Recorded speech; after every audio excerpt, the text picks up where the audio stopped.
I clean houses for a living. Not the life I imagined when I left Wyoming 2 years ago with dreams of making it in New York City, but it pays the rent. I clean penthouses for people who'll never know my name, who'll never see me as anything more than the girl who makes their marble countertops shine. I was fine with that. I'd made peace with it. Until the day I walked into Michael McGraham's penthouse and saw a portrait that changed everything. A portrait of a boy I knew. A boy I'd lived with in the orphanage. This is the story of how a friendship from childhood became the key to solving a mystery that had haunted a family for nearly 2 decades. Before we dive in, have you ever recognized someone from your past in the most unexpected place? Share your thoughts in the comments below. And if you love stories about impossible reunions and the power of never giving up hope, please subscribe so you don't miss our next one.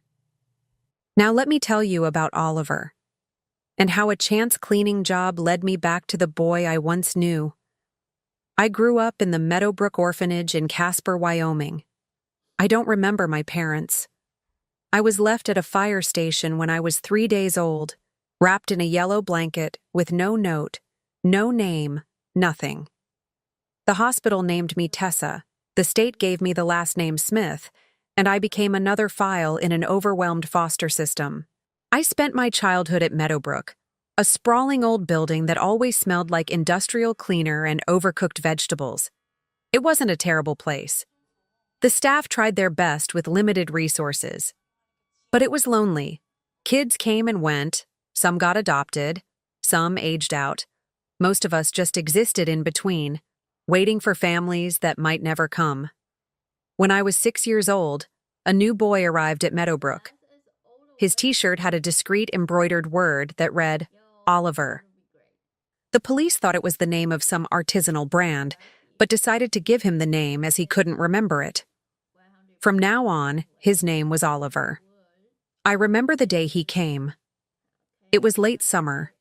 He was 7 years old, skinny, with dark hair and blue eyes that looked too old for his face. He didn't talk much those first few weeks, didn't play with the other kids, just sat in the corner of the common room, staring at nothing. The other kids whispered about him. He's weird. Something's wrong with him. He cries at night. But I didn't think he was weird. I thought he was sad. So one day, I sat down next to him with my coloring book and offered him a crayon. Do you want to color with me? He looked at me for a long moment. Then he took the crayon and drew an airplane. A careful, detailed airplane. That was the beginning of our friendship. Over the next 6 years, Oliver and I were inseparable. We did homework together in the library. We snuck extra cookies from the kitchen. We made up stories about the families we'd have someday, the families that would come and choose us and take us away from Meadowbrook. Oliver never talked much about his past. I knew he'd come from somewhere else. The staff had mentioned he was found by police in a confused state, no identification, no memory of his family. But when I asked him about it, he'd just shake his head. I don't remember much. Just pieces. A car ride, a long one, and a house. And a man who brought me food. And then nothing. And then I was here. Do you remember your parents? Sometimes, in dreams, a man, a woman, a house with a red door. But I don't know if it's real or if I made it up. I wanted to help him remember, but I was just a kid too. So instead, I was his friend, his family, in the only way I knew how to be. When I was 12 years old, a couple came to Meadowbrook looking to adopt. The Lawrences, quiet, kind people from Cheyenne. They wanted a daughter. They chose me. I was thrilled, terrified, guilty, because I was leaving Oliver behind. The day I left, Oliver hugged me tight. I'm happy for you, Tessa. Really. I'll write to you. I'll visit. I promise. Okay. But I didn't. The Lawrences were good people, but they wanted me to focus on my new life, my new family. Writing to the orphanage felt like looking backward, so I stopped. I told myself Oliver would be okay, that he'd get adopted too, that some family would see how special he was. I never knew if that happened. After I left Meadowbrook, I never went back. I lived with the Lawrences until I was 18. They gave me a stable home, loved me in their reserved, practical way. But I always felt like I was performing, playing the role of the grateful adopted daughter. I never quite belonged. When I graduated high school, I told them I wanted to go to New York City. I'd grown up in Wyoming, wide open spaces, small towns, everyone knowing everyone. I wanted the opposite. I wanted to disappear into a city so big that no one would notice me. I wanted to reinvent myself. The Lawrences were disappointed but supportive. They gave me $2,000 as a graduation gift and drove me to the bus station. I arrived in New York City in August 6 years ago, with 2 suitcases, $2,000, and dreams of becoming something. I wasn't sure what. Maybe a writer, maybe a photographer, maybe just someone who mattered. Reality hit fast. New York was expensive, impossibly expensive. My $2,000 disappeared in 2 months on a tiny studio in Queens that I shared with 2 roommates. I applied for jobs, retail, restaurants, administrative work, but I had no degree, no experience, no connections. Eventually, I found work with a residential cleaning company. It wasn't glamorous, but it paid $18 an hour plus tips, and I could make my own schedule. I cleaned apartments for young professionals, townhouses for families, penthouses for people who earned more in a day than I did in a year. I told myself that I'd save money, go to college, build a better life. But 4 years passed, and I was still cleaning houses, still living paycheck to paycheck. On a cold Tuesday in October, my boss called me with a new assignment. "Tessa, I've got a special job for you. High-profile client. Penthouse in Tribeca. He's very particular. Wants someone reliable, discreet. I'm sending you." "What's the address?" She gave me the details. The pay was good. $200 for 4 hours of deep cleaning, plus whatever tip the client left. I'd done jobs like this before. Rich people had specific expectations, but if you met them, they tipped well. I took the subway to Tribeca, found the building, a sleek glass tower overlooking the Hudson River, and checked in with the doorman. "I'm here to clean Mr. McGraham's penthouse." The doorman nodded. 32nd floor. Service elevator is to your left." The service elevator opened directly into the penthouse. I stepped out into a space so beautiful it took my breath away. Floor-to-ceiling windows overlooking the river. Marble floors. Modern furniture that probably cost more than a car. Art on the walls. Real art, not prints. Everything was pristine, elegant, expensive, and empty. The client wasn't home, which was typical. Most of my clients left before I arrived and returned after I was done. They didn't want to interact with the help. I set down my cleaning supplies and started in the kitchen. It was spotless already. This was clearly someone who rarely cooked. But I wiped down the counters, polished the stainless steel appliances, organized the pantry. Then I moved to the living room. That's when I saw it. Above the fireplace, in a place of honor, hung a massive oil painting. A portrait. A boy, maybe 6 or 7 years old, with dark hair and blue eyes. He was wearing a striped shirt and holding a toy airplane, smiling. My cleaning cloth fell from my hand. I knew that face. I knew that boy. "Oliver," I whispered. My heart pounded. It couldn't be. It couldn't be the same Oliver. But those eyes. I'd know those eyes anywhere.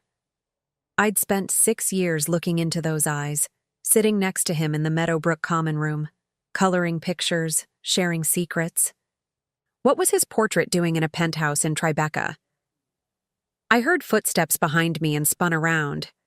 A man stood in the doorway, late 40s, tall, wearing an expensive suit, dark hair going gray at the temples, tired eyes.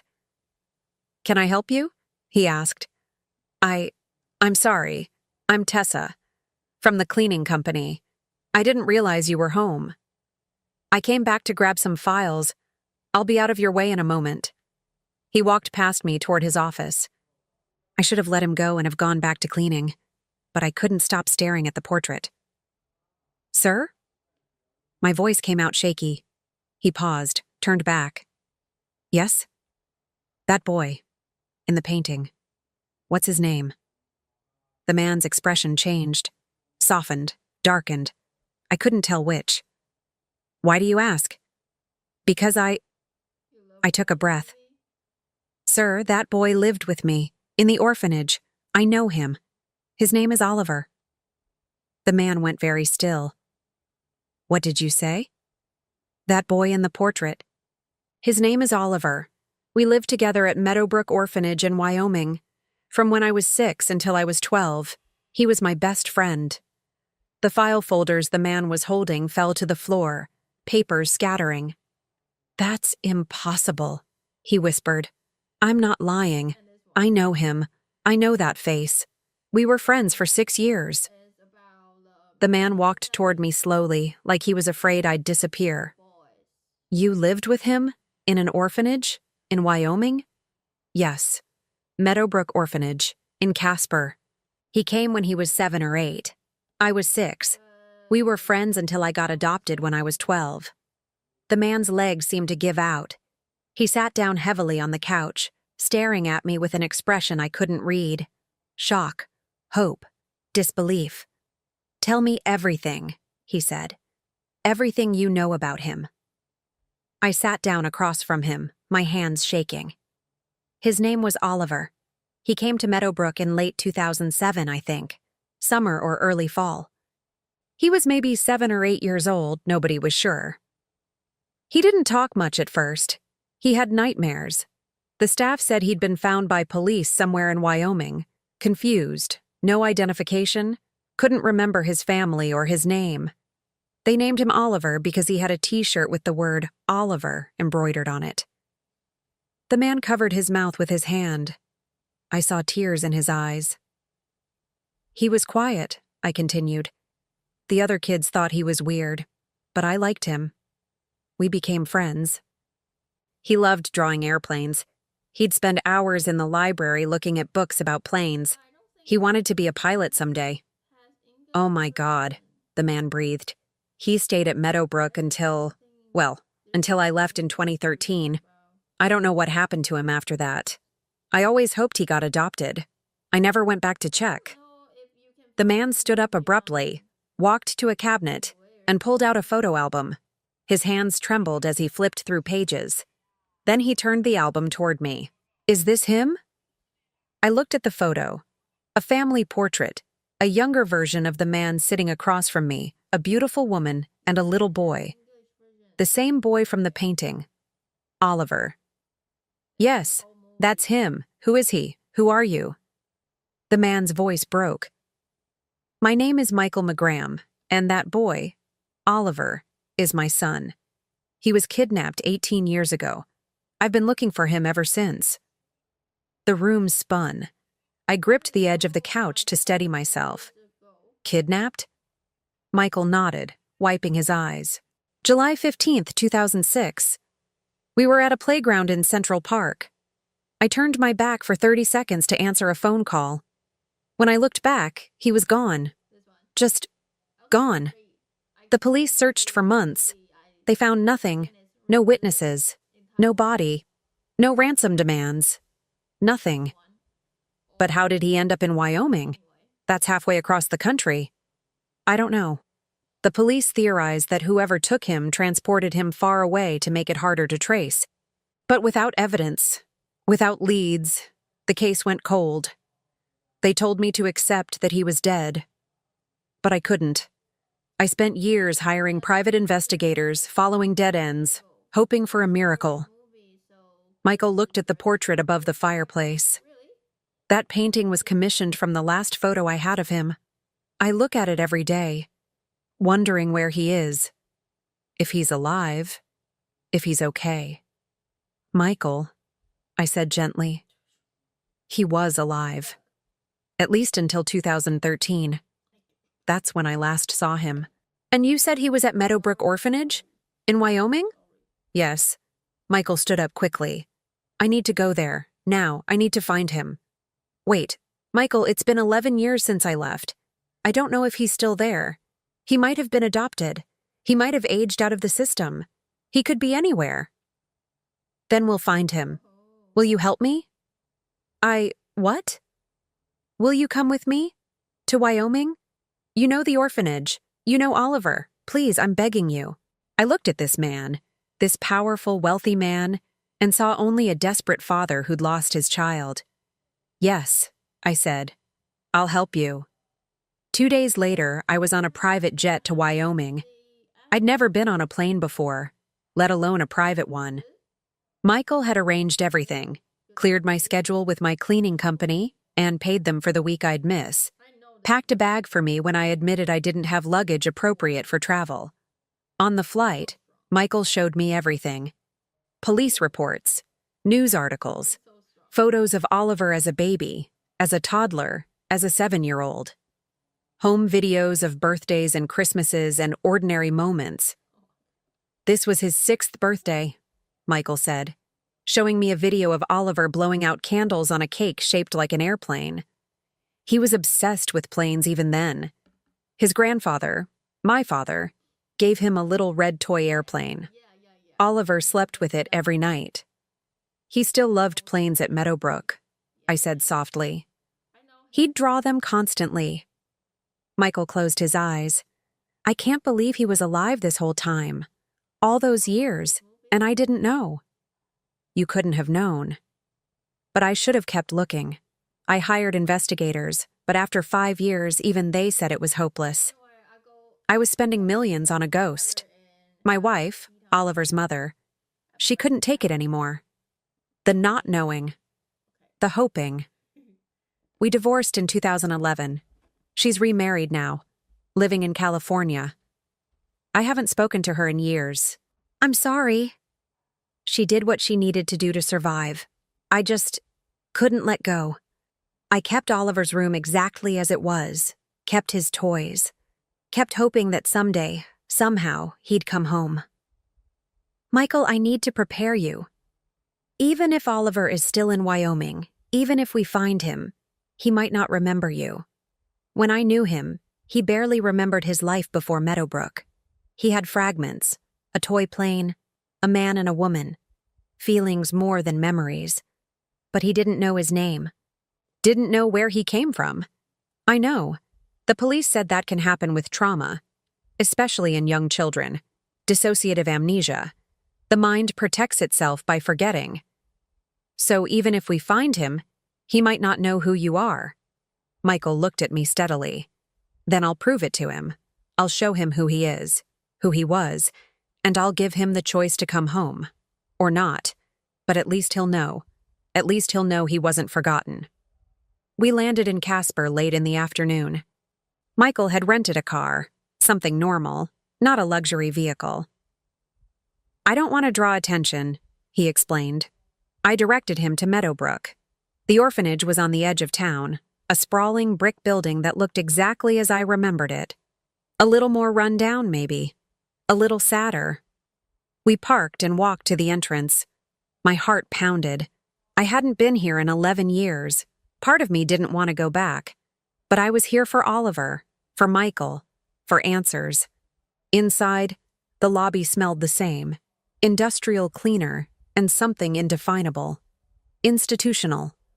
A woman sat at the reception desk, middle-aged, tired-looking. "Can I help you?" she asked. Michael stepped forward. "My name is Michael McGraham. I'm looking for information about a former resident. His name is Oliver. He would have been here from approximately 2007 to at least 2013. The receptionist frowned. "I'm sorry, sir. We can't release information about former residents. Privacy policies. I'm his father." "Do you have documentation?" "He was kidnapped 18 years ago. I've been searching for him ever since. Please, I just need to know if he's still alive, if he's okay." The woman's expression softened slightly, but she shook her head. "I understand this is difficult, but I can't help you without proper legal authorization. You'll need to contact our legal department, file a request, provide proof of identity. How long will that take?" Weeks, maybe months. Michael's jaw tightened. I don't have months. Sir, I'm sorry, but those are the rules. I can give you the contact information for our legal team. We don't need your legal team, I said, frustration rising. I lived here. I know Oliver. Can't you just tell us if he's still here or where he went? I'm sorry, I can't. Michael turned away, running his hands through his hair. I could see the desperation, the frustration radiating off him. I grabbed the contact information card. We walked back outside into the late afternoon sun. Michael leaned against the car, looking defeated. We came all this way for nothing. There has to be another way, I said. Someone who worked here back then. Someone who might remember Oliver. Even if they do, they probably can't share information either. We stood there in silence, trying to figure out our next move. Then I heard a voice behind us. Tessa? Tessa Smith? I turned around. A man stood near the side entrance of the building. Tall, lean, dark hair, late 20s. He was wearing work clothes, jeans, a flannel shirt, work boots. He carried a toolbox. My breath caught. Oliver? The man squinted at me, then his eyes widened. Oh my God, it is you. I saw you in the lobby, but I wasn't sure. I haven't seen you since I was adopted. I know. We stared at each other across the parking lot. 11 years collapsed into a single moment. Oliver set down his toolbox and walked toward me slowly. What are you doing here? I mean, it's amazing to see you, but I'm here because... I turned to Michael, who stood frozen, staring at Oliver with an expression I'll never forget. Pure shock. Pure hope. Oliver, there's someone you need to meet. Oliver looked at Michael, confused. Who's this? Michael couldn't speak. He just stared, tears streaming down his face. Oliver, I said gently. This is Michael McGraham. He's... My voice cracked. He's your father. Oliver went very still. My what? Your father. Oliver, you were kidnapped when you were 7 years old. From New York. You were brought to Wyoming. You lost your memories. But this man, he's been looking for you for 18 years. Oliver stared at Michael. Michael stared back, unable to move, unable to breathe. I don't understand, Oliver whispered. I don't have a father. I don't have a family. I grew up here. Michael finally found his voice. You have a birthmark. On your left shoulder. Shaped like a triangle. Oliver's hand moved unconsciously to his shoulder.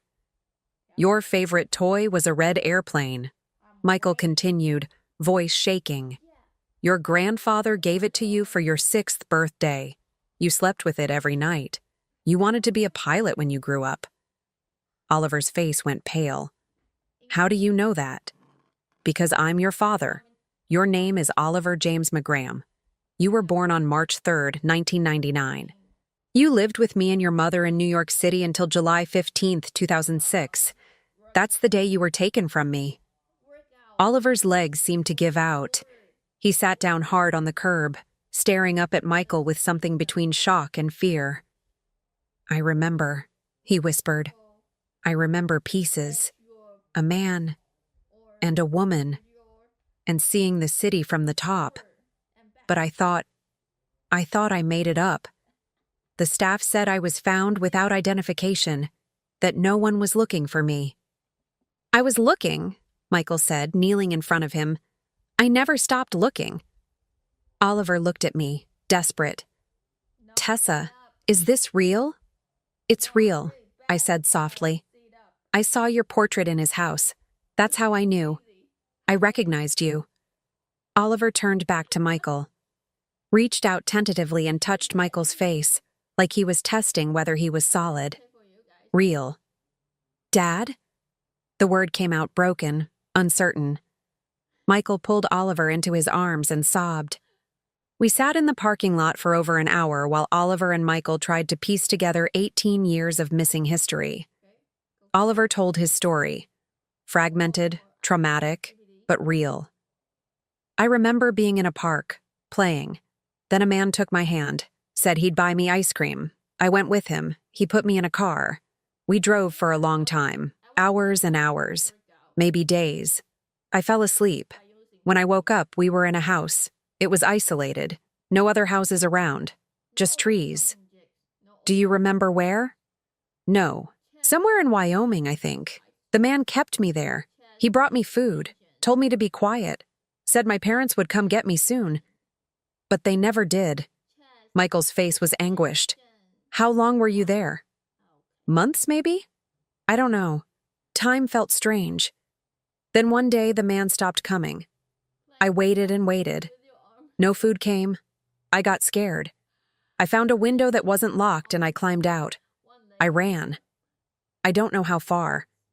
Eventually, I found a road. A police car picked me up. And you couldn't tell them who you were? I tried, but I couldn't remember. Every time I tried to think about it, my head hurt. The police asked me my name, my parents' names, where I lived. I couldn't answer. They took me to a hospital, then to Meadowbrook. Why didn't they search for your family? Oliver shrugged helplessly. I don't know. Maybe they did. But without a name, without any information, I was just another lost kid. Michael covered his face. All this time. You were alive, and I didn't know. What happened to the man? I asked. The one who took you? I don't know. He just stopped coming. Maybe he got arrested for something else. Maybe he died. Maybe he just decided to abandon me. Michael pulled out his phone, scrolling through old files. There were ransom demands. In the first year after you were taken, anonymous calls, emails. The FBI tried to trace them, but whoever was making them was careful. They asked for $10 million. Did you pay? I tried. We set up a drop 3 times. Each time no one showed up to collect. The FBI thought it was a hoax, someone exploiting my desperation. Then after some months, the demands stopped completely. The FBI concluded that you had... He stopped. That I had died. Oliver finished quietly. I never believed that. But they closed the case. Said there was nothing more they could do. We sat in silence, processing. So the kidnapper was communicating with you, I said slowly. But then he just stopped. Right around the time Oliver says he stopped coming to the house. Which means he probably was arrested or died. Can you find out? Oliver asked. I want to know who took me. Why? I'll hire investigators. We'll find answers. Michael looked at Oliver intently. But first, Oliver, will you come home with me? To New York? Oliver pulled back slightly. I don't know if I can just leave. I have a job here. A life. What kind of job? I'm the groundskeeper and maintenance guy for Meadowbrook. You work at the orphanage? Yeah. When I aged out at 18, I didn't have anywhere to go. The director felt bad for me, I think. He offered me a job. Room and board in exchange for keeping the place running. It's not much, but it's stable. Michael's expression broke. Oliver, you don't have to live like that anymore.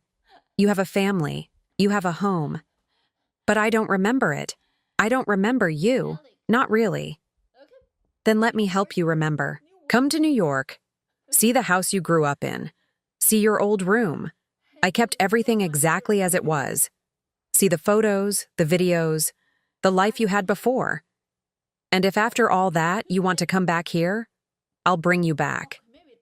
But please, give me a chance. Oliver looked at me. Tessa, what should I do? I thought carefully. Oliver, I know you're in shock. We all are. But I think you owe it to yourself to learn the truth, to see where you came from. You spent 18 years not knowing. Don't you want to know? Oliver was quiet for a long moment. Then he nodded. Okay, I'll come. But just for a visit. I'm not making any promises. Will my mother be there? Oh, your mother. I need to call Hillary. She'll meet us there. One day later, the 3 of us flew back to New York. Oliver was nervous the entire flight. He'd never been on a plane before, at least not that he remembered. Michael showed him more photos, more videos, trying to jog memories. Some things sparked recognition. The toy airplane, the layout of the penthouse. But it was vague, dreamlike, not solid. When we arrived at Michael's penthouse, Oliver stood in the entryway, frozen. "I've been here before," he whispered. "You lived here until you were 7. Michael led Oliver down a hallway to a door that had remained closed for 18 years. He opened it slowly. Oliver's childhood bedroom. Exactly as he'd left it. The bed made, toys on shelves, books stacked neatly, posters of airplanes on the walls, and on the nightstand, a small red toy airplane. Oliver walked to it slowly, picked it up, turned it over in his hands. "I remember this," he said, voice thick. "Grandpa gave it to me." "Yes. He died, didn't he? Before I was taken." "Yes. 6 months before." Oliver sat on the edge of the bed holding the airplane. Tears ran down his face. "I thought I made all of this up. I thought it was just dreams. But it was real." Michael sat next to him. "It was real. You were loved. You are loved. And I know you don't remember everything. I know this is overwhelming. But Oliver, you're home now. Finally." Oliver looked at him. "I want to remember. I want to know who I was. But I'm scared." "Of what?" "That I won't be that person anymore. That I'll disappoint you." "You could never disappoint me. You're alive. That's all that matters." "Oliver?" We heard someone call out with a hint of desperation. And then a woman appeared at the door. "I came as fast as I could." "Mom?" She ran to hug him and they both cried, embraced. Over the next 2 months, Oliver stayed with Michael and Hillary. He saw therapists who specialized in trauma and memory recovery. He went through old photo albums, watched home videos, visited places from his childhood. Some memories came back. Others remained foggy. The therapist explained that he might never remember everything, that the trauma had created walls in his mind that couldn't fully come down. But slowly, Oliver began to accept his past, to integrate the boy he'd been with the man he'd become. Michael hired investigators to find answers about the kidnapping. 2 months later, they had a report.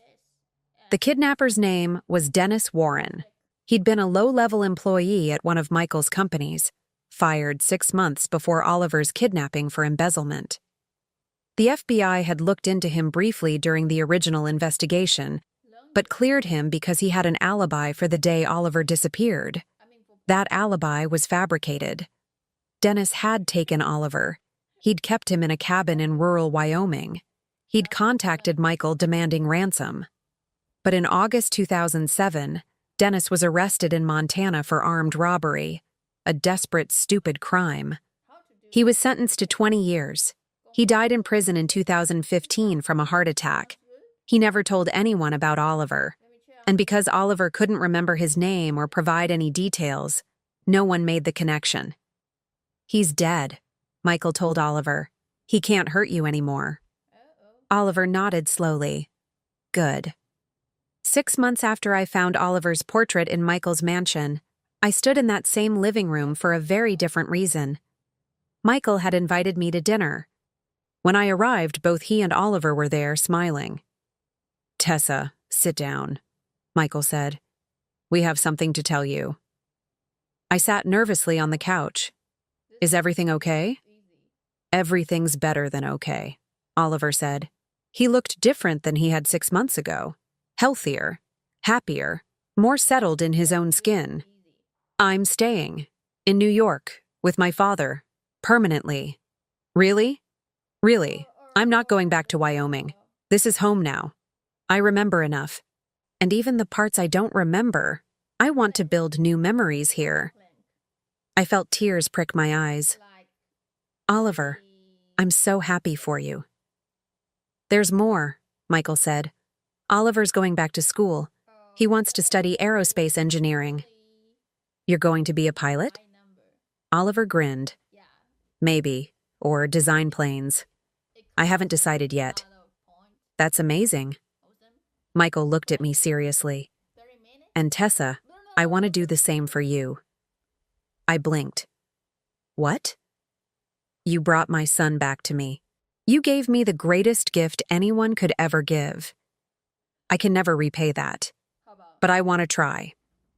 You told me you first came to New York dreaming to get a degree. I want to pay for your education. Whatever you want to study.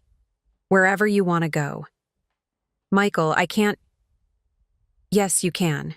You said you came to New York with dreams. Let me help you achieve them. Please.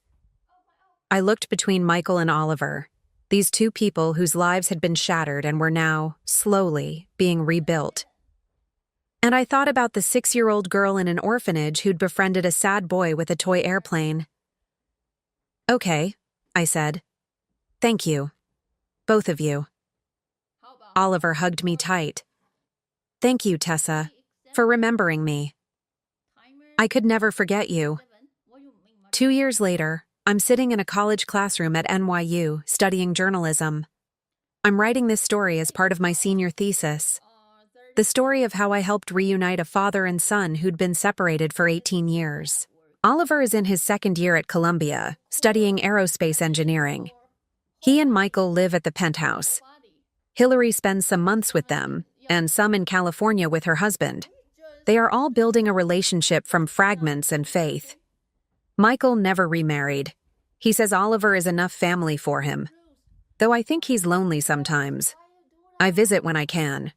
We've become friends, an unlikely trio bound by circumstance and choice. I think about the portrait above Michael's fireplace, the 7-year-old boy frozen in time. Oliver wanted Michael to take it down, to replace it with a current photo, but Michael refused. That boy is part of your story, he said. We don't erase him. We honor him. He survived something terrible. He deserves to be remembered. So the portrait stays, a reminder of what was lost and what was found. I'm not cleaning houses anymore. Sometimes, when I'm studying late at night in my dorm room, I think about the day I walked into a penthouse and saw a face I recognized. How easily I could have said nothing, could have finished my cleaning job and left, keeping the information to myself. But I didn't. I spoke up, and that choice changed 3 lives forever. I don't know if I believe in fate, but I believe in this. Sometimes the people we meet in our lowest moments turn out to be the most important people in our lives. Oliver was my friend when I was a lonely child in an orphanage, and 18 years later, I was able to give him back the family he'd lost. That feels like something more than coincidence. That feels like purpose. Last month, Oliver called me with news. Tessa, remember how I always used to draw airplanes at Meadowbrook? Of course. You covered entire notebooks with them. Well, I'm designing one now. For real. For my class project. It's a small electric aircraft design. Probably won't ever get built, but... Oliver, that's incredible. I'm naming it the Tessa. I went quiet. You gave me my life back, he said. Both lives, actually. The one I lost and the one I'm building now. This is how I want to say thank you. I cried. I'm not ashamed to admit it. Michael invited me to Thanksgiving dinner this year. His penthouse was decorated beautifully. Oliver had helped, he told me proudly. It was just the 3 of us. Hillary was in California with her husband's family, but she'd come back to spend Christmas here. Over dessert, Michael raised his glass. To Tessa, who brought my son home. We clinked glasses, and I felt something I hadn't felt in years. Not since I was 12 years old and the Hendersons chose me for adoption. I felt like I belonged. There are still mysteries we haven't solved. Michael's investigators found Dennis Warren's cabin in Wyoming, abandoned for years, falling apart. The police searched it but found little evidence. Most records from Oliver's time at Meadowbrook have been lost or destroyed in routine purges. We'll probably never know every detail of what happened during those months Oliver was held captive. Oliver says he's okay with that. I don't need to know everything. he told me. I know enough. I know I survived. I know I found my way out. I know someone was looking for me, even when I didn't know to look for them. That's enough. Sometimes I wonder what would have happened if I'd taken a different cleaning job that day. If my boss had sent someone else to Michael's penthouse. If I'd been too rushed to notice the portrait, or too shy to speak up. Oliver would still be living in that groundskeeper's room at Meadowbrook. Michael would still be alone in his penthouse, staring at a painting of a sun he'd never stopped mourning. Oliver graduated last May. Michael, Hillary, and I were there, cheering louder than anyone when he walked across the stage to receive his degree in aerospace engineering. After the ceremony, we took photos in front of the Columbia campus, Oliver in his cap and gown. Later, Michael had the photo framed. It sits on his mantle now, right next to the portrait of 7-year-old Oliver. Past and present. Loss and recovery. Everything that was broken, slowly being made whole. I'm graduating next month. Michael and Oliver are coming to my ceremony. Oliver says he's bringing a sign that says, "That's my sister," even though we're not related by blood. "You're more my sister than anyone," he told me when I protested. "You knew me when I had nothing. When I had no name, no family, no past. You were my family then. You're my family now." After graduation, I'm starting a job as a reporter for a nonprofit news organization. It's not high-paying, but it's meaningful. Michael tried to talk me into something more lucrative, but I refused. "This is what I want to do," I told him. "Tell stories about the kids who fall through the cracks. Make sure they're not forgotten." Michael smiled. "Oliver would have been one of those kids if not for you." "Exactly. So maybe I can help find a few more." Sometimes people ask me if I believe in miracles. I used to say no. I grew up in an orphanage. I saw too many kids who prayed for families and never got them. Too many hopes raised and crushed. Miracles felt like fairy tales for people who'd never known real loss. But now I'm not so sure. Because what are the odds that a cleaning lady from Wyoming would end up in a penthouse in New York? That she'd notice a portrait on a wall? That she'd recognize a face from 12 years ago? That the boy in the portrait would be alive, would be nearby, would be findable? What are the odds that 18 years of searching would end because someone with a dust cloth decided to speak up? It felt like something more than luck. It felt like the universe bending, just slightly, toward justice. Have you ever reconnected with someone from your past and discovered it changed both your lives? Share your story in the comments below. If this story about impossible reunions and the power of paying attention touched your heart, please hit that like button and subscribe for more meaningful stories every day. Don't forget to click the notification bell so you never miss our next inspiring tale. Thanks for watching, and remember, sometimes the smallest act of recognition can change everything.